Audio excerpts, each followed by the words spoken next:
inscreveu no canal, se inscreva aqui, deixe o seu like, o seu joinha e ative o sininho para as notificações, porque todas as vezes que a gente entrar ao vivo, tiver um vídeo novo, você vai ficar com a notificação, vai ser notificado.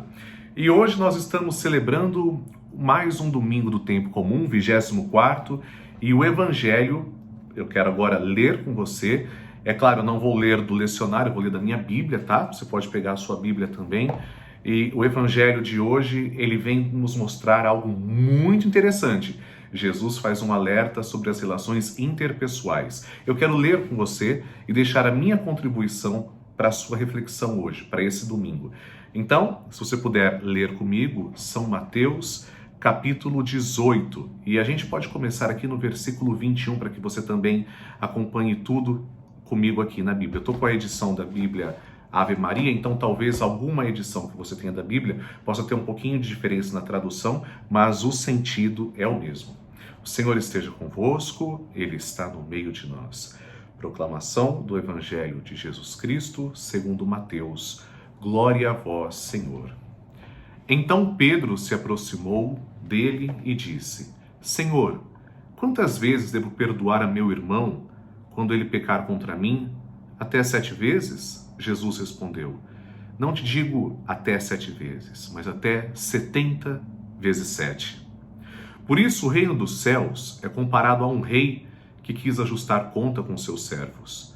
Quando começou a ajustá-las, trouxeram-lhe um que lhe devia 10.000 talentos. Como ele não tinha com que pagar, seu senhor ordenou que fosse vendido, ele, sua mulher, seus filhos e todos os seus bens para pagar a dívida. Este servo, então, prostrou-se por terra diante dele e suplicava-lhe: Dá-me um prazo e eu te pagarei tudo. Cheio de compaixão, o Senhor o deixou ir embora e perdoou-lhe a dívida. Apenas saiu dali, encontrou um de seus companheiros de serviço que lhe devia 100 denários. Agarrou-o na garganta e quase o estrangulou, dizendo: Paga o que me deves. O outro caiu-lhe aos pés e pediu-lhe: Dá-me um prazo e eu te pagarei. Mas, sem nada querer ouvir, este homem o fez lançar na prisão até que tivesse pago sua dívida. Vendo isso, os outros servos, profundamente tristes, vieram contar a seu senhor o que se tinha passado. Então, o senhor o chamou e lhe disse: Servo mau, eu te perdoei toda a dívida porque me suplicaste. Não devias também tu compadecer-te de teu companheiro de serviço, como eu tive piedade de ti? E o Senhor, cheio de cólera, entregou-o aos algozes até que pagasse toda a sua dívida. Assim vos tratará meu Pai Celeste, se cada um de vós não perdoar de coração a seu irmão. Palavra da salvação. Glória a vós, Senhor.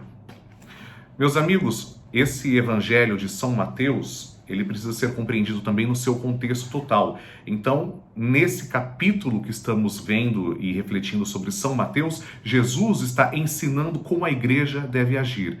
Ele está em um contexto, né? A gente tem que saber em qual é o contexto em que o Evangelho, hoje proclamado, inclusive, nos é apresentado. São Mateus apresenta como Jesus instrui os discípulos ao agir. E nós conhecemos, inclusive, as relações, elas podem ser interpessoais ou intrapessoais. O que é uma relação intrapessoal? Relação intrapessoal é relação comigo mesmo. É a relação que eu tenho comigo mesmo. Eu tenho relação comigo mesmo? Sim, eu tenho que me conhecer.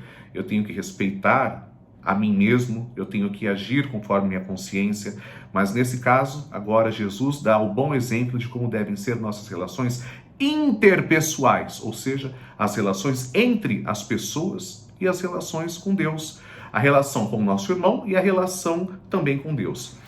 Meus amigos, é muito claro, não tem sombra de dúvida, que aqui, Jesus contando essa parábola, ele está se referindo a um rei, e esse rei é o próprio Deus. Esse rei vai pedir que nós prestemos contas da nossa vida. Quem é esse servo que devia uma enorme quantia? Essa enorme quantia que se deve representa cada um de nós com os nossos pecados. Veja, meus irmãos, quantos pecados nós temos, quantas vezes a gente peca, e o que nós vamos juntando de pecado, que é muito grave, vai sendo somado. Só que, diante de Deus, quando nós pedimos, fazemos uma prece, uma súplica, essa prece aqui também, que o servo faz, é uma prece legítima. Ele se prostra, veja, ele se curva e pede: dá-me um prazo e eu te pagarei. Essa é a tradução que está na Bíblia. Se você pegar então a tradução do grego original, a expressão seria assim: tem paciência comigo. É por isso que a liturgia de hoje mostra, inclusive no Salmo, que o Senhor é misericordioso, Ele é bondoso, Ele é paciente.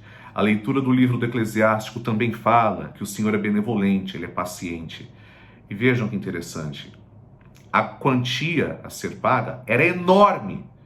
Se a gente fosse tentar comparar com os dias de hoje, poderia ser milhões. Era impagável, não tinha como pagar, impossível. E essa pessoa se prostra diante do rei, e o rei é representado, né? É o próprio Deus. Jesus utiliza ali a figura do rei para representar Deus. E o que acontece? Ele diz que se Deus tivesse paciência, ele pagaria toda a dívida. O rei é tão bondoso que ele perdoa, ele não só tem a paciência, como ele perdoa toda a dívida. Ele não fala: então vai para sua casa e me paga a dívida então. Eu vou continuar tendo paciência e me paga. Não, ele perdoa. Ele perdoa a dívida por inteiro. Mas aí, vejam, é um ato consequente. Essa pessoa que tinha acabado de ser perdoada nem chega na sua casa, não dá tempo nem de chegar em casa, e já encontra o outro companheiro. Encontra um outro servo, ou seja, uma pessoa que estava na mesma condição dela. Não encontra um rei, encontra um companheiro de trabalho, um colega, um irmão. E ali ele começa a agir com crueldade. Ele começa a agarrar e sufocar, falando: paga o que me deve. E também esse que devia. E olha, vejam só que interessante. A dívida que esse companheiro tinha era uma dívida irrisória, pequenininha, perto do que o outro devia para Deus, ou devia para o rei. Era uma dívida muito pequena. Mas ele não quer saber disso. Mesmo aquele devedor pedindo: tem paciência e eu te pagarei, nem tendo a paciência, nem isso ele aceita. Ele começa a maltratar e ele começa a punir a pessoa que devia para ele. Meus irmãos, o que acontece? Desperta a cólera do rei. Isso é o que Jesus nos diz que o próprio Pai fará conosco se nós não perdoarmos de fato os nossos irmãos. Quando nós rezamos a oração do Pai Nosso, quando a gente fala: perdoai as nossas ofensas, assim como nós perdoamos a quem nos tem ofendido, meus irmãos, isso não pode ser da boca para fora.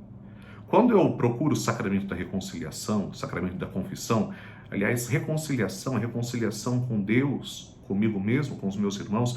Quando eu procuro o sacramento da reconciliação, não pode ser também da boca para fora. Nós temos que ter responsabilidade nas palavras que nós proferimos. Perdoai-nos as nossas ofensas, assim como nós perdoamos. Se nós perdoarmos as ofensas mútuas, o Pai vai nos perdoar. Agora, é muito interessante lembrar o contexto. No Oriente Antigo, sobretudo no Oriente em que o Evangelho foi escrito, vejam que interessante, era sagrada, de assustar isso, mas era sagrada a vingança. E o perdão, naquela época, era tido como humilhante, como fraco. Só os fracos perdoavam. Os valentões, os que honravam, queriam a vingança. É por isso que muitas vezes, no Antigo Testamento, também chamado de Primeiro Testamento, nós temos uma imagem de um Deus punitivo, um Deus que vinga. Era a forma de se expressar a mentalidade da época de vingança. Agora, com Jesus Cristo, que é a total revelação, Jesus é a revelação perfeita de como é Deus, porque Jesus é o próprio Deus, é o Filho, Jesus é a segunda pessoa da Santíssima Trindade. Jesus vem mostrar que não é a vingança que dignifica o homem. O homem quer ser grande, quer ser valente, quer ser um homem digno, então ele tem que ser quem perdoa, não quem se vinga. Aliás, tudo o que é vingança só gera ainda mais violência e mais conflito. Então, no Oriente Antigo, nós tínhamos essa cultura de propagar a vingança. A vingança era sagrada. Hoje, para nós, O que é sagrado é o perdão. E não é só 7 vezes. Quando Jesus diz até 70 vezes 7, não é uma conta matemática, nós sabemos disso. Mas o que para nós é o ápice, a coluna central da nossa fé, é a misericórdia. E nós corremos sim, atenção, nós corremos o risco de sermos condenados pelas nossas próprias ações. Há pessoas que não acreditam que o inferno exista. Ele existe. Se não existisse, Deus não teria falado sobre isso. O próprio Jesus Cristo não teria dito sobre isso. Vejam, dali não sairás até pagares até o último centavo. A dívida era impagável. Isso representa também o inferno. Se nós não perdoarmos os nossos irmãos, nós corremos o risco de sermos condenados? Sim, mas é por maldade de Deus? De jeito nenhum. É por nossa escolha. Porque eu insisto em ficar no ódio. Eu insisto em ficar no rancor. E quando a gente fala de perdoar, mais uma vez, meus irmãos, perdão não significa amnésia.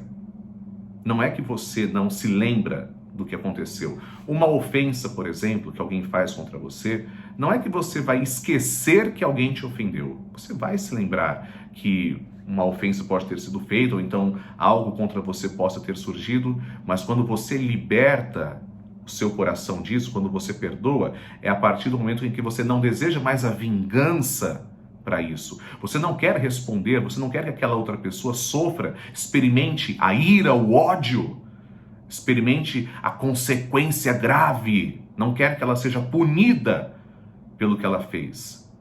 Perdoar também significa reconhecer que você pode ter feito inclusive algo semelhante ou até pior que o outro. Meus irmãos, o que nós fazemos para ofender a Deus é muito mais grave do que o outro faz para nos ofender. A gente comete tanto pecado, a gente vai olhando então que a nossa dívida perante Deus é impagável. E Deus perdoa essa dívida impagável. E nós não temos condição de perdoar um pouco só do que o outro faz contra nós?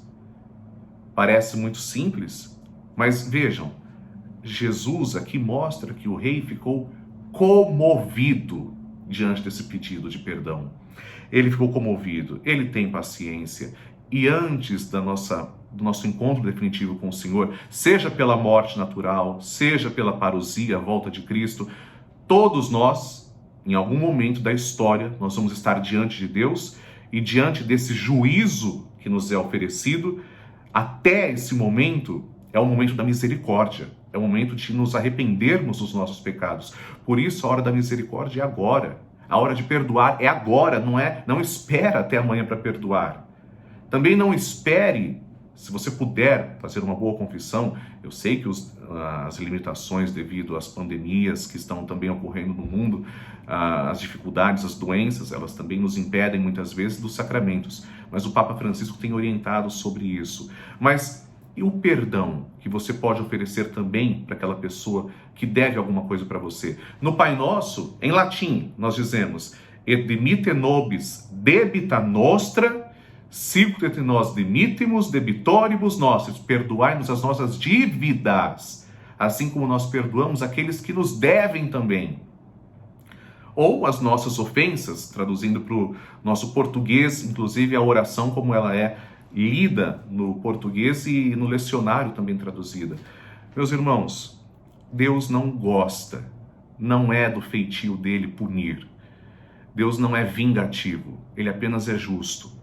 E ele só pede que, diante de tanta raiva, de tanto rancor e desejo de vingança, nós ofereçamos o nosso perdão ilimitado. Hoje em dia, nós não precisamos agarrar, sufocar a outra pessoa, porque não é isso que lava a honra. Não é isso que Deus quer para nós. Pelo contrário, uma pessoa que é perdoada por Deus, essa mesma pessoa, ela deve fazer ecoar a misericórdia que ela experimentou na própria vida. Se eu fui perdoado de graça, no mínimo se espera que eu também perdoe o meu irmão. É o mínimo. Essa é a mensagem que eu gostaria de deixar para você hoje. E peço muito que quando você reze a oração do Pai Nosso, que não seja só de palavras vãs, mas que você de fato perdoe quando nós proferirmos essa oração, perdoai-nos as nossas ofensas, assim como nós perdoamos a quem nos tem ofendido, que isso seja de fato o que condiz com o nosso coração. São Bento dizia, nossa mente concorde com nossa voz. Louvado seja nosso Senhor Jesus Cristo, para sempre seja louvado. Eu fico muito feliz que você esteja acompanhando essa reflexão. Se você ainda não se inscreveu, é muito importante. Não custa nada, é rapidinho. Se inscreva aqui no canal Padre Lúcio Sesquim para que mais pessoas também possam obter o conteúdo. Você ajuda o canal a crescer.